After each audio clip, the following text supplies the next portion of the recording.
الحمدللہ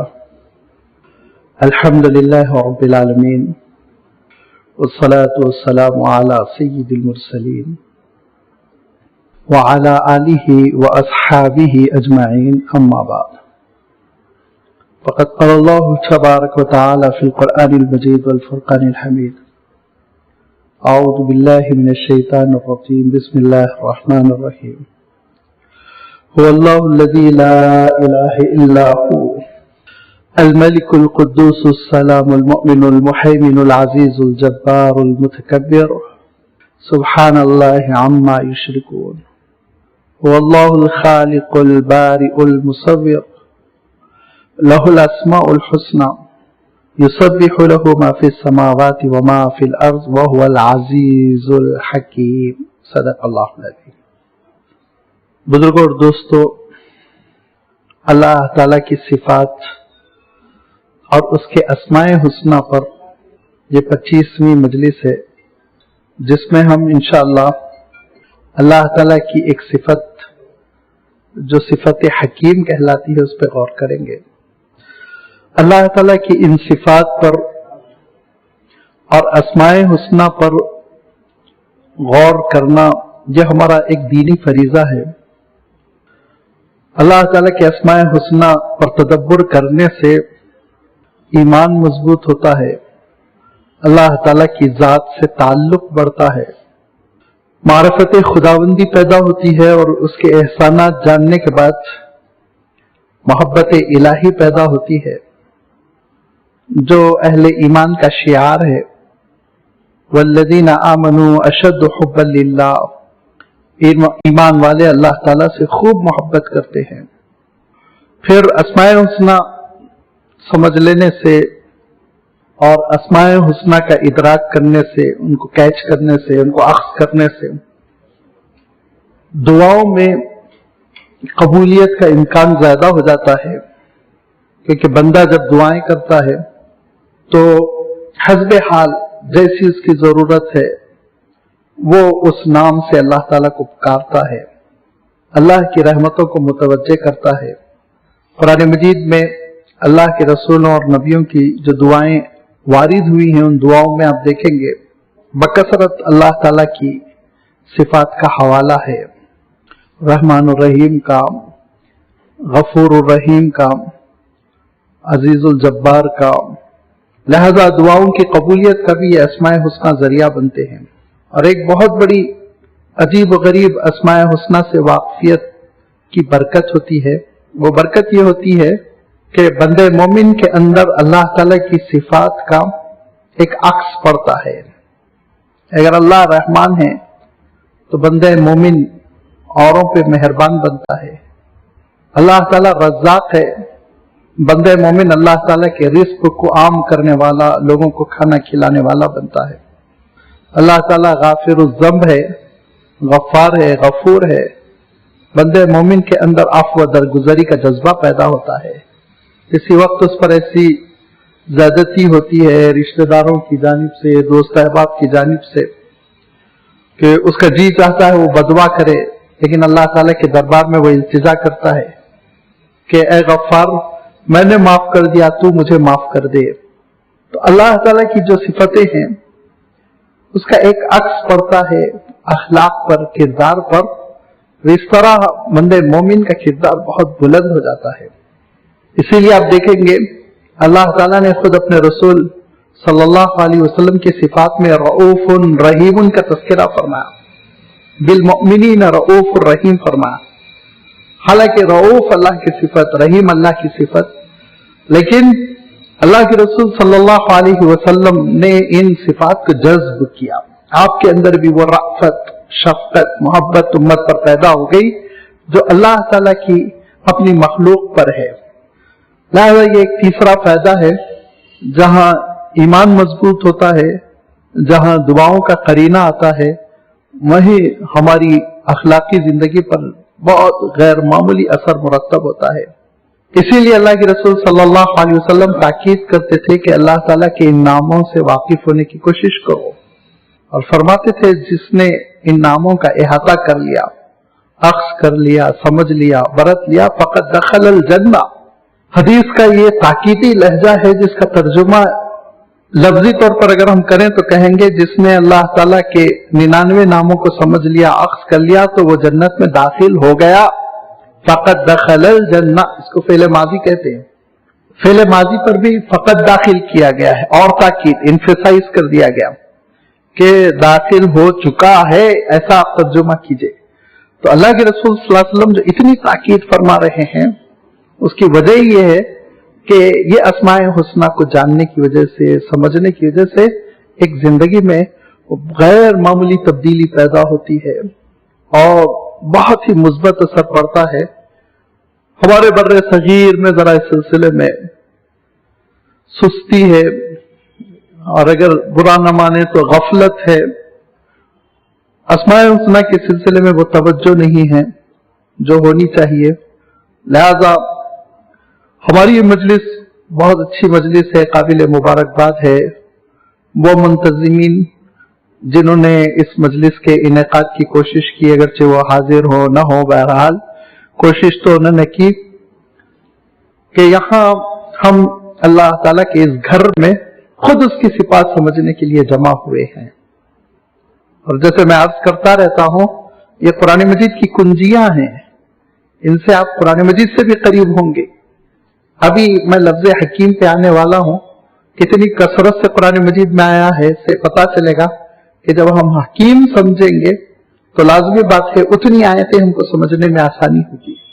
ये अस्माए हुस्ना की इस नशिस्त में, जैसे कि मैंने शुरू में ही अर्ज कर दिया कि अल्लाह ताला की एक सिफत हकीम पर हम इसलिए गौर कर रहे हैं कि इससे पहले हमने अल मलिक, अल कुद्दूस, अल सलाम, अल मुमिन, अल मुहैमिन, अल अजीज, अल जब्बार पर गौर कर लिया। और आखिरी जो नशिस्त हुई थी उसमें अल मुतकब्बिर जो अल्लाह की सिफत है उस पर गुफ्तगू हुई थी। किबरियाई अल्लाह की कैसी शान है, बुलंदी और अजमत और बड़ाई अल्लाह की कैसी शान है। और मुतकब्बिर के माने होते हैं जो किबरियाई का हकदार है, जिसको हक है बड़ाई का दावा करे। और फिर इस लफ्ज मुतकब्बिर से बहुत पहले आगाज ही में अल खालिक, अल बारी, अल मुसव्विर पे भी हमने गौर कर लिया था। क्रिएशन उसका कैसा है, कैसे उसने पैदा किया, पैदा करने के बाद वो आइडेंटिटी कैसे देता है, सूरतगिरी कैसे करता है अल मुसव्विर, ये सारी चीजों पे गुफ्तगू हो चुकी थी। अब सूरतुल हशर के इस आखिरी रुकू की जो आखिरी आयत है कि लहुल अस्माउल हुस्ना युसब्बिहु लहु मा फिस समावाति व मा फिल अर्द, सारी कायनात अल्लाह ताला की तस्बीह बयान करती है। वल अजीज, वो गलबे वाला है, अल हकीम, हिकमत वाला है। ये लफ्ज हकीम अगरचे के कुरान मजीद में 42 टाइम्स आया है, 42 मरतबा लफ्ज हकीम आया है। और इस रूट वर्ड से और अल्फाज कितने आए वो तो सैकड़ों हैं, लेकिन सिर्फ लफ्ज हकीम 42 मरतबा आया। और 42 मरतबा इस सिफत में आप देखेंगे 4 मरतबा तो कुरान मजीद की सिफत के तौर पर आया है, अज़्ज़िक्रुल हकीम, अल किताबुल हकीम, अल फुरकानुल हकीम। 4 मरतबा कुरान मजीद की सिफत के तौर पर आया। बाकी 38 टाइम 38 बार ये लफ्ज अल्लाह की सिफत के तौर पर आया है। 38 बार, एक दो नहीं। अल्लाह की ये सिफत कुरान मजीद में अल्लाह ताला के लिए 38 मरतबा आई है। तो इससे आप अहमियत का अंदाजा लगा सकते हैं कितनी अहमियत है इस लफ्ज की, इस सिफत की। और आप देखेंगे कि 38 मरतबा में अल्लाह ताला ने इस सिफत को ज्यादातर अल अजीज के साथ इस्तेमाल किया। अल अजीजुल हकीम, अल अजीजुल हकीम, अल अजीजुल हकीम। जो आयत मैंने अभी तिलावत की उसमें भी यही है, अल अजीजुल हकीम। और 2 मकाम ऐसे हैं, अल हकीमुल खबीर इस्तेमाल किया गया, हकीम के बाद खबीर का। 4 मकाम ऐसे हैं जहां पे अल अलीमुल हकीम इस्तेमाल किया गया, पहले अलीम का लफ्ज आया फिर हकीम का। तो 2 और 4 यानी 6 मरतबा आप निकाल दें 38 में से, तो फिर इसके माने 32 मरतबा ये अल अजीजुल हकीम, अल अजीजुल हकीम आया है। लिहाजा ये लफ्ज हकीम किस रूट से माखूज है और इसके क्या माने हैं। इस पर जब आप गौर करने चलेंगे तो बखूबी आपको अंदाजा हो जाएगा कि हा, काफ, मीम ये इसका रूट वर्ड है। इसी से हकमा बनता है, इसी से याहकुम बनता है, इसी से हाकिम बनता है, इसी से हुकूमत, इसी से हिकमत और इसी से फिर हकीम का लफ्ज बना है। हकमा के लफ्ज का इस्तेमाल क्या है? असलन अरबी में हकमा इस लफ्ज का इस्तेमाल है किसी चीज को कस देना, किसी चीज को कसना। मसलन ये टेबल है, इसमें कोई स्क्रू ढीला है, उसको खूब अच्छी तरह कस दीजिए, टाइट कर दीजिए, अपनी जगह पे खूब सही लगा दीजिए। तो ऐसे मौके पे हकम का लफ्ज इस्तेमाल किया जाता था।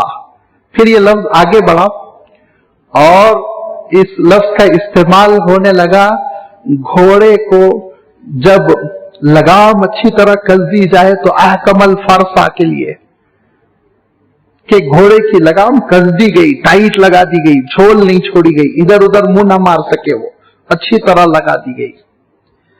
फिर आगे बढ़कर हकमल अमरा इस्तेमाल होने लगा किसी मामले में कसी हुई बात करना, ऐसी गुफ्तगू करना जिसमें कोई झोल न रह जाए, जची तुली बात करना, 100% परफेक्ट बात करना, जो हम इंसानों के लिए तो मुमकिन भी नहीं है। लाजमी बात है, हम कहीं ना कहीं हमारी गुफ्तगू में झोल आ जाती है, कमजोरी आ जाती है, लेकिन अल्लाह ताला के कलाम में किसी किस्म का कोई झोल नहीं है। इसीलिए मैंने अर्ज किया था ना, 4 मकाम ऐसे हैं जहां पे अल्लाह ताला ने अपनी किताब के साथ भी लफ्ज हकीम इस्तेमाल किया। हम भी उर्दू में बोलते हैं कुरान हकीम में ऐसा आया है, बल्कि यानी ऐसी किताब जिसमें कोई झोल नहीं है, जिसमें किसी किस्म की कोई कमी नहीं है, जो कसी हुई है, जची हुई है, जची तुली किताब, जिसको अल्लाह ताला ने इरशाद फरमाया लैसा बिल हज़्ल, इसमें किसी किस्म की कोई गैर संजीदा बात नहीं है, ठोस बुनियादों पर अल्लाह ताला ने कलाम नाजिल फरमाया। और फिर इसी रूट से हुकूमत का लफ्ज बना, जो उर्दू में बहुत कसीरुल इस्तेमाल है गवर्नमेंट के लिए, अरबी में भी इसका इस्तेमाल है। इसी से हाकिम का लफ्ज है, हुकूमत करने वाला। ये हुकूमत का लफ्ज इसलिए बन गया कि जब आप कोई चीज को कस देते हैं तो वो काबू में आ जाती है। वो चीज, किसी इंजन को आपने टाइट कर दिया अच्छी तरह, किसी फ्रेम को आपने टाइट कर दिया, तो इसके माने वो आपके काबू में है, कंट्रोल में है, हवा से झूलेगा नहीं, गिरेगा नहीं, खतरा नहीं है। तो हकमा का लफ्ज आने लगा, काबू कर लिया, पब्लिक को कंट्रोल में कर लिया, उनको अच्छी तरह अपनी गिरफ्त में ले लिया। इस मफहूम में फिर ये लफ्ज आगे बढ़कर हुकूमत के मानों में और हुकूमत से फिर खालिसतन गवर्नमेंट के मानों में ये इस्तेमाल होने लगा, क्योंकि अल्फाज तरक्की करते हैं। तरक्की करते हुए अल्फाज खास खास मानों में मुंतकिल हो जाते हैं। लिसानियात के माहिरीन जानते हैं कि एक लफ्ज कम से कम 3 लेवल्स पर इस्तेमाल किया जाता है। 3 लेवल होते हैं किसी भी लफ्ज के इस्तेमाल के लिए। एक पहला लेवल तो ये होता है जिस मकसद के लिए लफ्ज बनाया गया। दूसरा लेवल ये होता है उसका मजाजी इस्तेमाल। तीसरा लेवल होता है उसका इस्तिलाही इस्तेमाल। हम देखने के लिए जो उर्दू में लफ्ज इस्तेमाल करते हैं नजर, लेकिन हम क्या कहते हैं, वो अहले नजर है। इसके माने क्या होते हैं? वो गौर व फिक्र की सलाहियत, मजाजी इस्तेमाल है ये। वो बसीरत रखते हैं, गौर व फिक्र की सलाहियत रखते हैं, साहिब नजर है, यानी बड़ा उनका मुताला है, उनका इल्म गहरा है। तो ये मजाजी इस्तेमाल है, यहाँ पे देखने के मानों में नहीं है। साहिब नजर तो मैं भी हूं, बल्कि आप बुरा ना माने, साहिब नजर तो फिर गधा भी है, वो भी देखता है। लेकिन जब हम साहिब नजर कहते हैं तो नजर वहां मजाजी मानों में है। ऐसे ही फिर आगे चलकर बाज लफ्ज इस्तिलाही बन जाते हैं, और जब इस्तिलाही बन जाते हैं तो हमारा जहन फिर इस्तिलाह की जानिब जाता है। वो लफ्ज क्यों बनाया गया था उसकी तरफ नहीं जाता। एक आसान मिसाल अभी मेरे जहन में आ गई। अरबी में सारा यसीरु सीरतन के माने होते चलना। सारा भी अहली ही, कुरान मजीद में आया हजरत मूसा अपनी अहलिया के साथ चल पड़े। तो चलने के लिए सारा का लफ्ज है। ये सारा का लफ्ज सीरतन, जिसको आप चलन से तर्जुमा कर सकते हैं, ये लफ्ज मजाजी तौर पर इस्तेमाल होने लगा सवानेह के लिए। सामान्य किसी की लाइफ हिस्ट्री। और आज इस्तेलाह बन गया, अगर मैं ये कहूं शाम में सीरत पर जलसा है, तो आप में से किसी को गलतफहमी नहीं होगी कि किसी की चलन पर जलसा है। आप फैसला कर लेंगे कि हुजूर की सीरत पर जलसा है, इस्तेलाह बन गया ये लफ्ज, ऑटोमेटिकली जहन मुंतकिल होता है। आप हर जबान में गौर कर लीजिए, ऐसे लफ्ज होते हैं कि हम अपनी अपनी फील्ड में देखते हैं कि वो इस्तेलाह बन जाते हैं, और उस फील्ड में जब साइंस में, इंजीनियरिंग में उस लफ्ज को जब बोला जाता है तो एक खास मफहूम होता है, ये लफ्ज क्यों बनाया गया था और बनाते वक्त उसका मफहूम क्या था, वो जहन में नहीं रहता। तो हुकूमत एक इस्तेलाह बन गई, जिसके माने एक पॉलिटिकल निजाम, जिससे कि एक आदमी इख्तिदार तक पहुंचकर हुकूमत करता है, ये एक इस्तेलाह बन गई। और लाजमी बात है, अगर अरबी में भी कहें अल हुकूमा, अगर उर्दू में भी कहें हुकूमत, तो फिर आप हकमा की तरफ मत जाइए और फिर आप उसमें कस देने के मानों को तलाश मत कीजिए, तरक्की कर गया लफ्ज। इन्हीं अल्फाज में एक लफ्ज बना हिकमतुन। हिकमतुन, वो हिकमत किसको कहते हैं? उसका तर्जुमा विजडम से हम करते हैं, उसका तर्जुमा हम दानिशमंदी से करते हैं, उसका तर्जुमा हम शऊर से करते हैं, फहम से करते हैं। लेकिन अरबी दानों के पास, जो अरबी लिसानियात के माहिरीन हैं, जिन्होंने लेक्सिकोग्राफी पे काम किया, डिक्शनरीज लिखी, उनके नजदीक ये लफ्ज इतना मारकतुल आरा रहा, इतनी बहसें, आप यकीन जानिए किताबें हैं एक लफ्ज हिकमत की तशरीह में, किताबें हैं। और उन किताबों में आपको फख्र होना चाहिए, हिंदुस्तान के भी एक स्कॉलर की बहुत मशहूर किताब है मौलाना हमीदुद्दीन फराई रहमतुल्लाह अलैह की, हिकमत कुरान के नाम से। हिकमत भी पूरी पूरी किताब है, बड़ी तशरीहात की गई। उन तशरीहात में एक तशरीह बड़ी जामे है, एक हद तक उसको हम पकड़कर चल सकते हैं। और वो तशरीह भी एक हिंदुस्तान के ऐसे स्कॉलर की है जो, जिनका आलम यह है हर मुल्क उनको अपना बनाने का दावा करता है। यूपी के एक स्कॉलर थे हजरत शाह वलीउल्लाह रहमतुल्लाह अलैह के शागिर्दों में से, और उनका नाम है मुर्तजा अज़्ज़बीदी, मुर्तजा अल बिलगिरामी। असल बिलगिराम एक शहर है यूपी में, बिलगिराम के वो रहने वाले थे।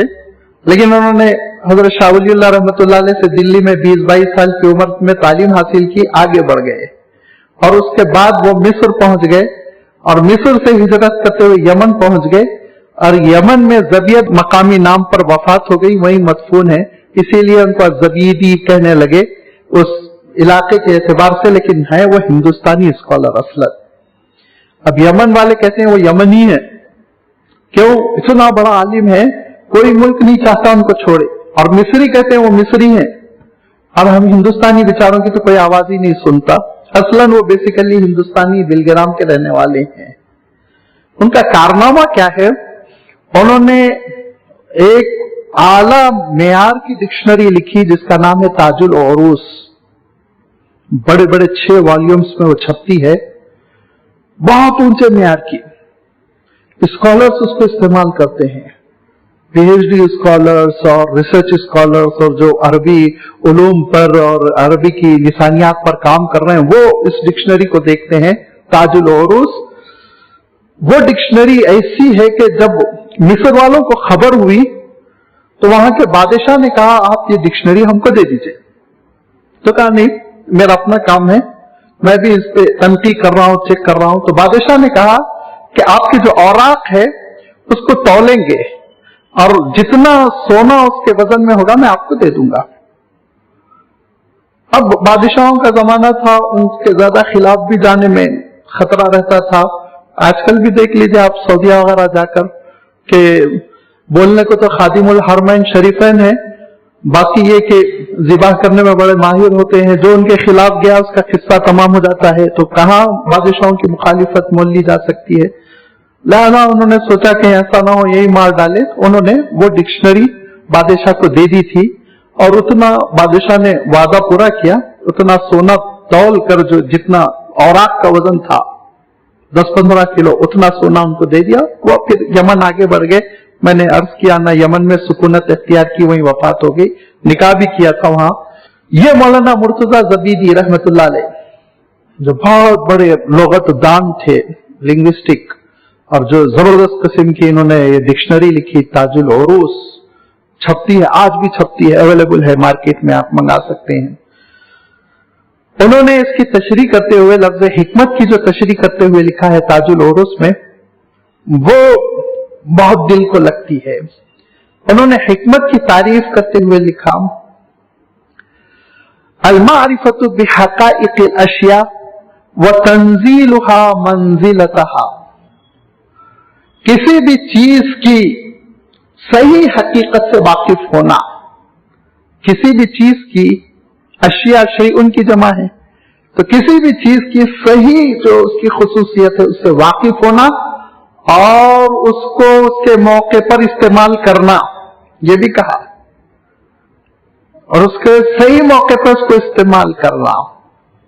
मिसाल के तौर पर किसी के हाथ में सोना है, उसकी हकीकत को जाने, ये पीला टुकड़ा फेंक देने के काबिल है, बेच देने के काबिल है, नहीं, उसकी हिफाजत किया, सही जब कीमत आई और जब उसको सही जरूरत थी उसको वो बेच दिया सही मौके पर, तो ये एक हिकमत की किस्म की बात होगी।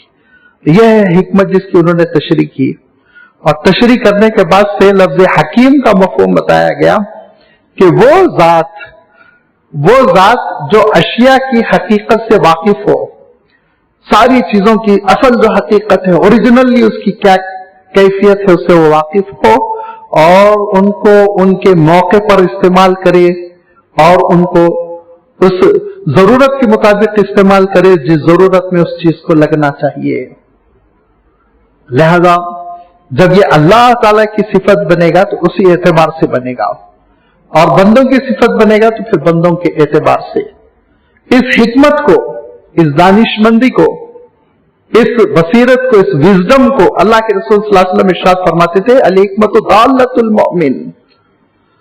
ये दानिशमंदी जो है, दानिश्वरी, समझ, फहम, फिरासत, ये मोमिन का गुमशुदा सरमाया है। जहां मिल जाए मोमिन सबसे ज्यादा हकदार है। उसके अंदर बसीरत होनी चाहिए, उसके अंदर शऊर होना चाहिए, उसके अंदर सलीका होना चाहिए।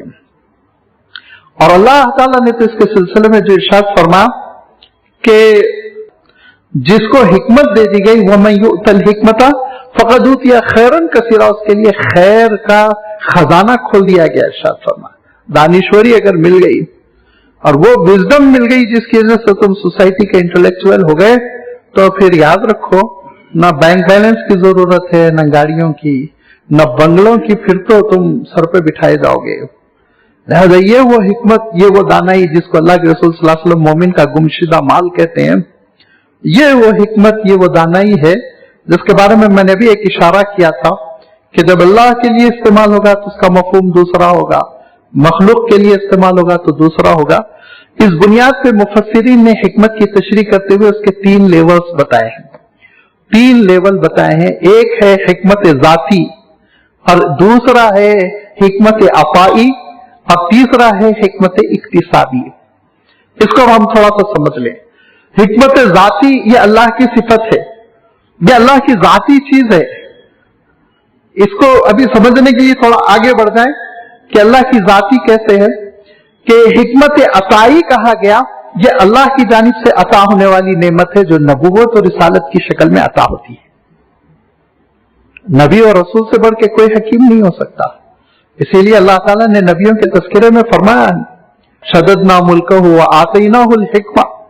हजरत दाऊद अलैहिस्सलाम के सिलसिले में इरशाद फरमाया, हजरत सुलेमान अलैहिस्सलाम के सिलसिले में इरशाद फरमाया, कुल्लन आतैनाहु हुक्मन व इल्मा। हुजूर अकरम सल्लल्लाहु अलैहि वसल्लम के सिलसिले में इरशाद फरमाया, युअल्लिमुहुमुल किताब वल हिकमा। तो नबियों और रसूलों को तो ये डायरेक्ट अल्लाह ताला से मिलती है, और उसकी वजह से एक अजीब व गरीब किस्म का एक फहम, फिरासत, वो अल्लाह के नूर से अशिया को देखते हैं और उनके फहम का, उनकी फिरासत का कोई मुकाबला नहीं कर सकता। लिहाजा अगर आप नबियों की तारीख उठाकर देखें, आप उनकी सीरत में उनके फैसले देखें, तो आपको हैरत होगी अल्लाह ताला ने कैसी हिकमत इनायत फरमाई थी। हजरत सुलेमान अलैहिस्सलाम का वाकया अल्लाह ताला ने कुछ कुरान मजीद में बयान फरमाया कि नौजवान से थे और हजरत दाऊद अलैहिस्सलाम के पास केस आया। 2 साहिबीन झगड़ते हुए आए, एक साहब की बकरियां थी, एक साहब का खेत था। खेत वाला शिकायत कर रहा था कि इन साहब की बकरियां मेरे खेत में दाखिल होकर उन्होंने खेत को उजाड़ दिया। बकरी है, मुंह मारती है तो आप जानते हैं ना, हर चीज खराब कर देती है। और एक अजीब व गरीब बकरियों में सिफत होती है, अब पता नहीं वो ऊंट में भी होती है, गाय में भी होती है, कोई चरवाही बेचारा बता सकेगा। बकरी जब कोई घास या दरख्त खाती है तो उसके मुंह मारने के बाद, उसको पकड़ने के बाद एक झटका देती है इसे, उससे फिर पौधे जड़ों से उखड़ जाते हैं। और जो पौधे मजबूत है, जड़ों से नहीं भी उखड़ेंगे, वो जल जाएंगे, आप देख लीजिए तजुर्बा करके। वो एक झटका देती है पत्ते को पकड़ने के बाद। लिहाजा वो बकरियां थी, कितनी थी, 100, 150, 200 पता नहीं, सारा का सारा खेत उजाड़ दिया था। अब खेत वाले ने शिकायत की कि मेरा पूरा खेत उजड़ गया, मैं क्या खाऊंगा, क्या पीऊंगा, कैसे साल गुजरेगा। हजरत दाऊद अलैहिस्सलाम ने कहा कि कीमत मालूम करो कितने का गल्ला होता था। कीमत मालूम की गई, तो मैं मिसाल दे रहा हूं अपने अल्फाज में। 1 लाख रुपए मसलन कीमत पता चली कि इतना जो है गल्ला होता था। आपने कहा बकरियों की कीमत मालूम करो, बकरियों की कीमत मालूम की गई तो वो भी बराबर सराबर थी, 1 लाख की बकरियां हो रही थी। तो हजरत दाऊद अलैहिस्सलाम ने कहा अपनी बकरियां हैं, इनको दे दो, बेहतियाती के साथ चराते हो, तुमको अकल होनी चाहिए थी, बकरियां पूरी दे दो, जाओ घर। दोनों निकल कर जा रहे थे। हजरत सुलेमान अलैहिस्सलाम ने देखा कि एक का चेहरा बड़ा उदास है, सर झुकाए जा रहा है। कहा क्या हुआ? उसने कहा अल्लाह के रसूल ने, अल्लाह के रसूल है हजरत दाऊद अलैहिस्सलाम, अल्लाह के नबी हैं, तो उसके खिलाफ भी नहीं जा सकते, शरई मसला कि अल्लाह के रसूल ने, नबी ने, हजरत दाऊद नबीउल्लाह ने ये फैसला कर दिया। तो हजरत सुलेमान अलैहिस्सलाम ने कहा तवक्कुफ करो, ठहरो। और उसके बाद से अंदर गए और हजरत दाऊद अलैहिस्सलाम के सामने कहा कि मैं एक फर्जी जजमेंट कर रहा हूं, एक रिहर्सल कर रहा हूं, अच्छा रिहर्सल कर रहा हूं या नहीं कर रहा हूं, जरा आप देखिए। ये हिकमत है, ये दानाई है। बड़ों को टोकने का भी तरीका होता है, याद रखिए। अगर आप अपने बड़ों को कह दें, टीचर को, उस्ताद को, वालिद को, वालदा को, और तुम गलत कर रहे हो, सुनो मेरी बात, उनको बुरा लगेगा और जिद पैदा हो जाती है। लिहाजा अगर किसी हकीमाना अंदाज में, अच्छे उसलूब में, अच्छे स्टाइल में अगर आप बात सामने रखें तो हर बड़ा लाजमी बात है, बच्चों को अप्रिशिएट करता है, खुश होगा, कबूल करेगा। हजरत सुलेमान अलैहिस्सलाम ने कहा कि मेरे पास झगड़ा हुआ, 2 लोग आए और वही केस सुनाया और कहा अगर मैं ऐसा फैसला करूं कि खेत वाले को बकरियां दे दी जाएं और वो बकरियों के दूध से अपना काम चलाता रहे, और बकरी वाले को खेत दे दिया जाए कि वो खेत को दोबारा हल वल चला के ठीक ठाक कर दे, और जब खेत उसी लेवल पर आ जाए जिस लेवल पर बकरियों ने उसको उजाड़ दिया था, तो फिर खेत वाला बकरियां रिटर्न कर दे और बकरी वाला खेत साहिब खेत को दे दे, तो कैसा रहेगा? तो हजरत दाऊद अलैहिस्सलाम ने कहा ये हिकमत की बात कही तुमने, ये दानाई की बात कही।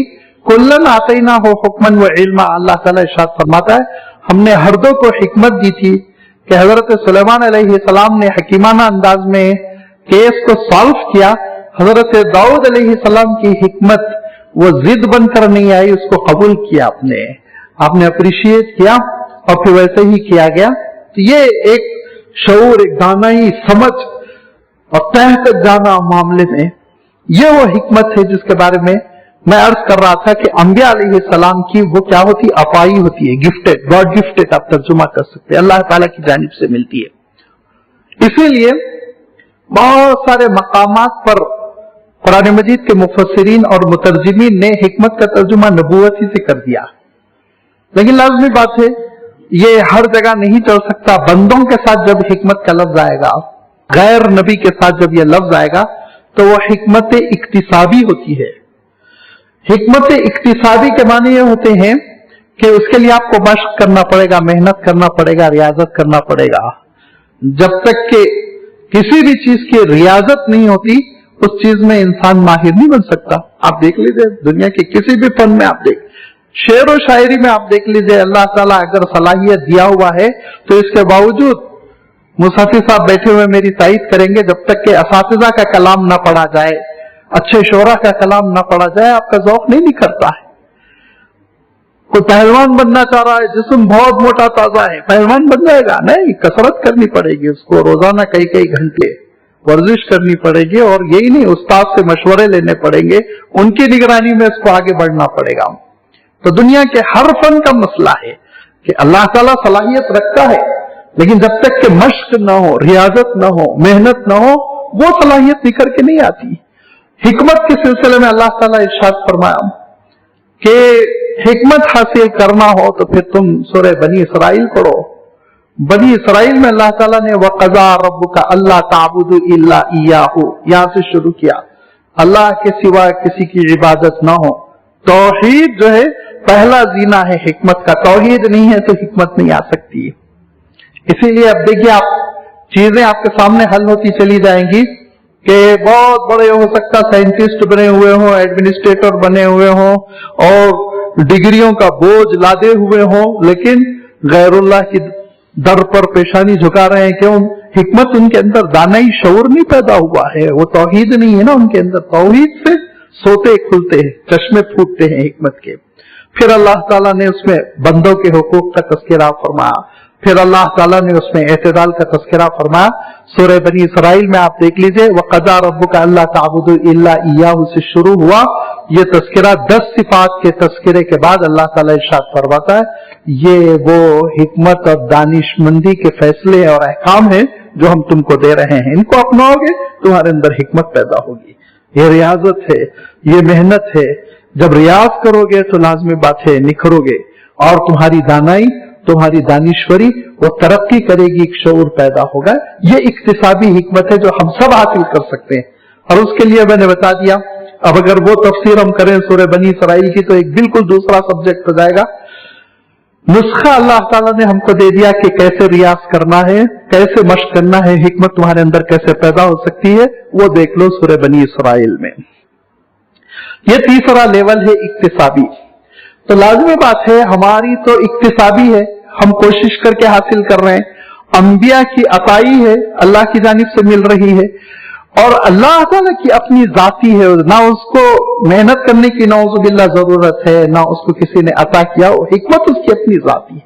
वो खुद जानता है कि अशिया की खुसूसियतें क्या है, वो खुद जानता है कि अशिया को कैसे बरतना चाहिए, किससे क्या काम लेना चाहिए। इसीलिए वो कहता है कि उसको मालूम है किसको रसूल बनाना है, उसको मालूम है किसको वली बनाना है, उसको मालूम है किसको क्या देना है। अल्लाह ताला जानता है इसके अंदर खवास क्या है, इनसे क्या काम लिया जा सकता। लिहाजा अल्लाह ताला जो हकीम है उसकी हिकमत अपनी जाती है, और जितनी अल्लाह ताला की सिफात है उन सिफात के सिलसिले में मैं अर्ज करता रहता हूं कि जब वो बंदों के लिए आएगी तो उसका मफहूम अलग हो जाता है, जब वो अल्लाह के लिए आती है तो उसका मफहूम अलग हो जाता है। हम भी समीअ है सुनने वाले, लेकिन इसका मफहूम बिल्कुल अलग है। अल्लाह ताला भी समीअ है सुनने वाला, उसका मफहूम अलग है। अल्लाह ताला का सुनना अपना जाती है, उसको कान के आले की जरूरत नहीं है। मेरा सुनना कान के आले का मोहताज है, लिमिटेड है। एक हद तक मेरी आवाज जा सकती है, वहां तक सुना जा सकता है, और एक मुद्दत तक सुना जा सकता है। ये हदबंदियां, कमजोरियां, उयूब ये अल्लाह की समात में नहीं है। तो जो सिफात अल्लाह ताला के लिए आती हैं तो वो उसकी शानी कुछ और होती है।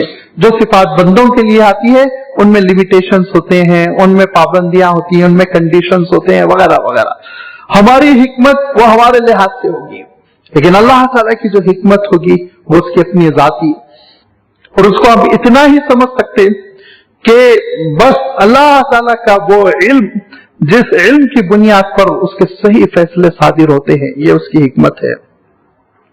ये हिकमत जो इक्तिसाबी होती है, जिसको हम कमाते हैं, ये हिकमत दरअसल जहां बहुत सारी चीजें जिनका तज़किरा सूरह बनी इसराइल में है, बहुत सारी चीजें माविन बनती है, वही तजुर्बे भी, तजुर्बात से भी हिकमत इंसान के अंदर पैदा होती है। इसीलिए अरबी में अहकमत तजारिब कहते हैं, तजुर्बों ने उसको हकीम बना दिया कहते हैं, दानिशमंद बना दिया। तो ये बहुत सारी चीजें हैं जो जरिया बनती हैं हकीम बनने के लिए। और उर्दू का हकीम जरा जहन से निकाल के अलग कर दीजिए आप।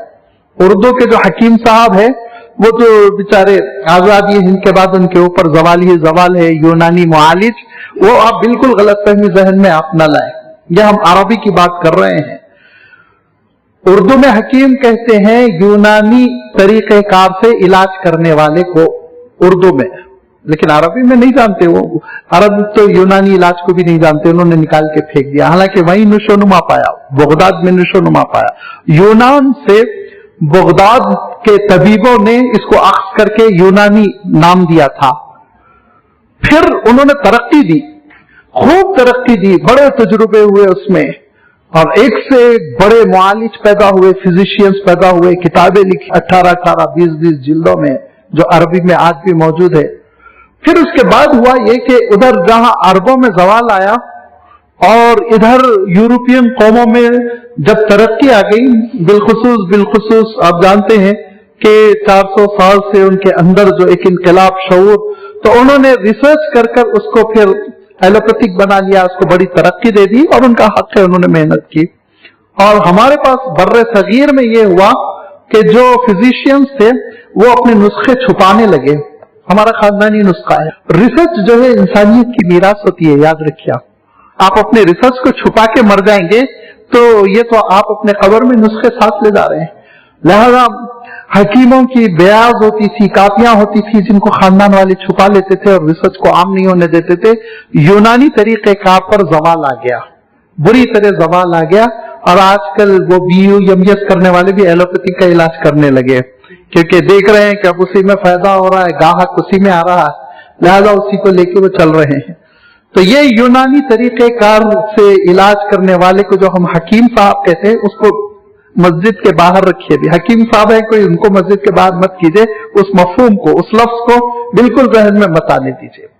عربی کے اعتبار سے جو حکیم ہے، جو اللہ تعالیٰ کی صفت ہے، اس صفت کا خاصہ یہ ہے کہ شروع سے میں عرض کر رہا ہوں، المعرفت بحقائق الاشیاء، علم جو ہے نا، علم بہت گہرا ہونا چاہیے، ساری چیزوں کا خواص، پانی کی فزیکل کیمیکل پراپرٹیز کیا ہے، ایسڈ کی کیا ہے، مٹی کی کیا ہے، لوہے کی کیا ہے، سونے کی کیا ہے، پیٹرول کی کیا ہے، انسان کی خصوصیتیں کیا ہے، یہ ساری چیزوں سے اللہ تعالیٰ ہی واقف ہو سکتا ہے، اللہ کے سوا کون واقف ہو سکتا ہے؟ لہذا اللہ تعالیٰ نے اپنے ساتھ العلیم، جاننے کی پہلے صفت کا تذکرہ کیا، الحکیم، کہ اس کا علم جو ہے وہ تقاضا کرتا ہے کہ ہر کام میں حکمت ہو، اور پھر میرے پاس حکمت تو ہے، دانائی تو ہے، شعور تو ہے، صحیح فہم تو ہے، لیکن طاقت نہیں ہے، اہلیت نہیں ہے، سہولیات نہیں ہے، پیسے نہیں ہیں، کنٹرول نہیں ہے، تو میں اپنی دانشوری، اپنی فراست، اپنے فہم کا مظاہرہ نہیں کر سکتا ہوں، سسک کر رہ جاؤں گا، ٹھٹر کر رہ جاؤں گا۔ اس کے لیے حکومت کی ضرورت ہوتی ہے، اس کے لیے لیڈرشپ کی ضرورت ہوتی ہے، اس کے لیے دولت کی ضرورت ہوتی ہے، وسائل کی ضرورت ہوتی ہے۔ اللہ تعالیٰ کے پاس وسائل کی نعوذ باللہ کمی نہیں ہے، وہ اپنی حکمت جاری کرنے کے لیے اس کو جتنے وسائل کی ضرورت ہے وہ سب اس کے پاس ہے، کن فیکون، اس کے کہنے سے پیدا ہو جائیں گے۔ اسی لیے اللہ تعالیٰ نے 28 مرتبہ العزیز کے بعد الحکیم کا لفظ استعمال کیا، کنٹرول والا، قابو والا، تمہاری طرح مجبور نہیں ہے، تمہاری طرح مجبور نہیں ہے، اس کا قابو ہے، اس کا کنٹرول ہے، اس پوری کائنات پر قابو رکھ کر پھر وہ حاکمانہ اور حکیم اور حکمت کی بنیاد پر وہ فیصلے کرتا ہے، حکمت کی بنیاد پر وہ ساری چیزیں پیدا کرتا ہے، ساری چیزیں عطا کرتا ہے۔ اور جیسے کہ میں نے عرض کیا تھا بیچ میں خاص طور پر کہ حکمت جو حاصل ہوتی ہے، اکتساب جس کو کہتے ہیں، گین کرنا، کمانا، اس کے لیے تجربات بہت ضروری ہوتے، میں نے عرض کیا تھا۔ تو اللہ تعالیٰ کو تجربات کی ضرورت نہیں، کیونکہ وہ خبیر ہے۔ ایک ایسا بچہ آپ تصور کیجئے جس کو نہیں معلوم کہ شعلے میں انگلی ڈالنے سے کیا ہوتا ہے، اس کو تجربہ ہی نہیں ہے، ایسی پرورش ہوئی کہ آگ سے اس کا واسطہ ہی نہیں پڑا، تو آگ کو خوبصورت دیکھ کے پکڑے گا کہ نہیں پکڑے گا؟ لیکن ایک بار ہاتھ جل جائے گا تو پھر دوسری بار وہ ہاتھ نہیں ڈالے گا، کیوں؟ تجربے نے اس کو سکھا دیا ہے نا۔ اب اس کو خبر ہو گئی کہ اس کے اندر جلانے کی صلاحیت ہے۔ تو یہ انسان کو ضرورت ہوتی ہے کہ اس کو اطلاع ہو، تجربہ ہو، مشاہدہ ہو جائے اس کو۔ لیکن اللہ تعالیٰ نے الحکیم الخبیر دو جگہ یہ صفت لا کے یہ بھی بندوں کو سمجھا دیا کہ اللہ تعالیٰ کے پاس تجربات کی کوئی ضرورت نہیں، اس کو خبر ہے، اس کو خبر ہے، اس کو اطلاع ہے، انفارمیشن ہے اس کے کرنے سے کیا ہوگا۔ इसको फला चीज देने से क्या होगा, फला चीज को फला तरीके से चलाने से क्या होगा। लिहाजा अल्लाह ताला ने अपने साथ अपनी सिफत के तौर पर जो 48 मकामात पर लफ्ज हकीम इरशाद फरमाया, उसके बारे में मैंने अर्ज किया कि तकरीबन ज्यादातर मकामात है जहां पे कि अल्लाह ताला ने अजीज का लफ्ज इस्तेमाल किया। 2 मकाम है जहां पे खबीर का लफ्ज अल्लाह ताला ने इस्तेमाल किया, और 2 मकामात है जहां पे अल्लाह ताला ने अल हकीमुल आलिम का लफ्ज इस्तेमाल किया या अल आलिमुल हकीम का लफ्ज इस्तेमाल फरमाया कि इल्म के साथ, तजुर्बे के साथ, लफ्ज तजुर्बा अल्लाह ताला की जात के लिए नहीं कहना चाहिए, खबीर यानी मालूमात के साथ खबर रखते हुए और गलबे और कंट्रोल के साथ वो हकीम है। लिहाजा अब उसकी हिकमत इस पूरी कायनात में जाहिर होकर रहेगी। इस पूरी कायनात में उसकी हिकमत के नमूने बिखरे हुए हैं। अल्लाह ताला इरशाद फरमाता है इसका कोई काम बेकार नहीं है, हर काम में एक लॉजिक है, एक हिकमत है। अल्लाह ताला के हर काम में एक मकसद है। लिहाजा ये पूरी कायनात अल्लाह ताला एक मकसद के साथ चला रहा है और एक हिकमत और दानाई की बुनियाद पर यह कायनात चली हुई है। अब आप इस कायनात में गौर कर लीजिए और आपको इस कायनात की हर चीज में आप देखेंगे कि एक अजीब व गरीब हिकमत है, अजीब व गरीब उसके पीछे असबाब है। जितना रिसर्च आगे बढ़ रहा है उतना अल्लाह ताला की हिकमतें निखर कर खुलकर बंदों के सामने आती चली जा रही है। उन्हीं हिकमतों में से मिसाल के तौर पर अल्लाह ताला की ये हिकमत के जमीन पे पहाड़ों को रख देना कि उसकी वजह से ये जमीन किस तरह बैलेंस्ड हुई। अल्लाह ताला की उन्हीं हिकमतों में से ये हिकमत के खास फासले पे चांद को रखना, सूरज से खास फासले पे दुनिया को रखना। अब आप स्टडी करते चले जाइए सारी कायनात की, आप हैरत अंगेज नताइज तक पहुंचेंगे कि किस हिकमत के साथ ही कायनात पैदा कर दी गई।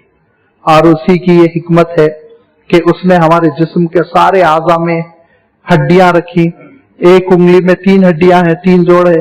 अगर वो एक आधी हड्डी हमारी जबान में रख देता तो कितनी मुश्किल होती, जरा सोचिए।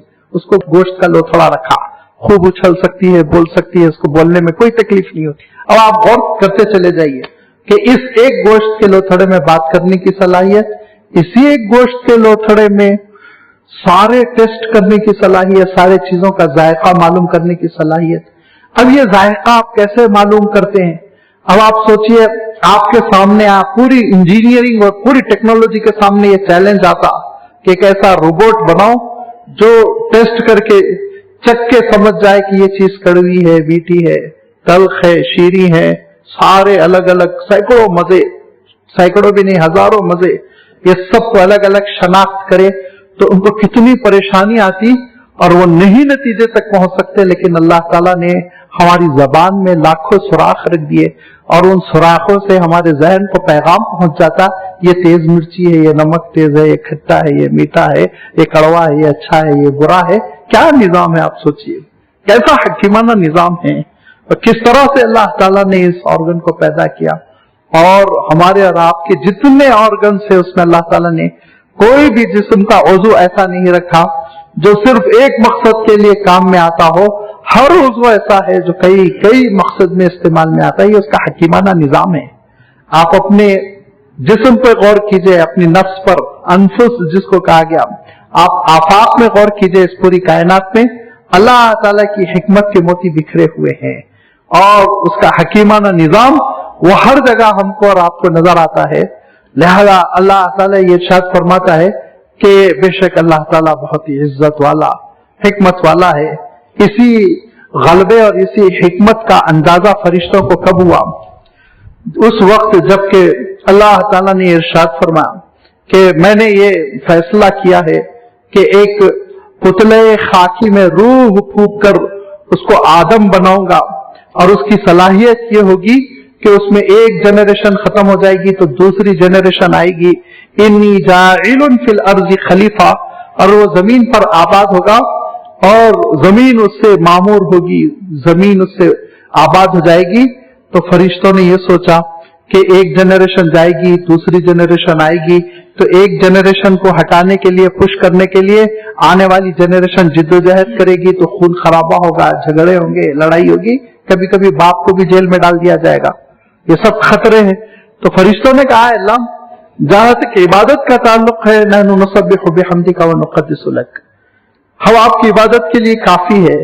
और जहां तक इस मखलूक का ताल्लुक है जिसके बारे में आप इरशाद फरमा रहे हैं कि इनके अंदर यके बाद दीगरे आने की सलाहियत होगी, खलीफतुन, खलीफा के माने आमतौर पर हमारे जहनों में ये गलतफहमी रहती है अल्लाह मियां का नायब, नौजुबिल्लाह, अल्लाह ताला का नायब इंसान क्या बन सकेगा।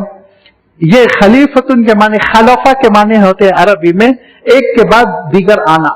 फखलफ मिन बादिहिम खल्फुन, एक नस्ल के बाद दूसरी नस्ल आई, अज़ाउस सलाता, नमाज उसने जाये कर दी। बनी इसराइल का तज़किरा करते हुए इरशाद फरमा, तो ये खलीफतुन के माने होते हैं खलफा, खिलाफत भी से है कि नियाबत, एक के बाद दीगर आना, सेकेंड जनरेशन आना, थर्ड आना, फोर्थ आना। लिहाजा जब अल्लाह ताला ने कहा खलीफे अर्जी होगा, जमीन पर एक खिलाफत होगी, तो फिर उसमें फरिश्तों ने कहा खून खराबा होगा, ये आपस में लड़ेंगे, झगड़ेंगे, खून खराबा करेंगे। तो अल्लाह ताला ने कहा कि तुमको नहीं मालूम है जो मैं जानता हूं। फअल्लमा आदम अल अस्मा कुल्लहा, अल्लाह ताला ने हजरत आदम अलैहिस्सलाम को यही अताई, मैंने अर्ज किया ना कि चीजों की खुसूसियत का इल्म अता कर दिया। और फिर फरिश्तों से कहा अंबिऊनी बि अस्माइ हाउला इन कुंतुम सादिकीन, तुम जो दावा कर रहे हो ना इबादत के लिए हम काफी हैं, तो ये इन चीजों की खुसूसियत का तज़किरा करो, क्या है। फरिश्तों ने कहा ला इल्म लना इल्ला मा अल्लमतना, अल्लाह हमारे पास इसका इल्म नहीं। अल्लाह ताला ने हजरत आदम अलैहिस्सलाम से कहा कि तुम चीजों की खुसूसियत का तज़किरा करो। वह अताए इल्म था, अल्लाह ताला ने अता किया।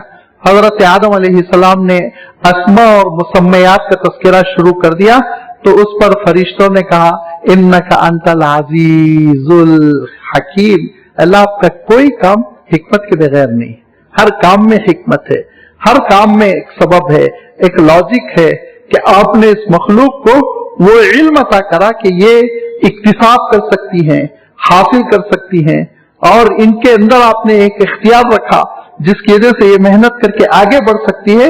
अल्लाह ये आपका अपना फजल है, ये आपका अपनी हिकमत का मामला है, और आप अपनी हिकमत के फैसलों को नाफिज भी कर सकते हैं।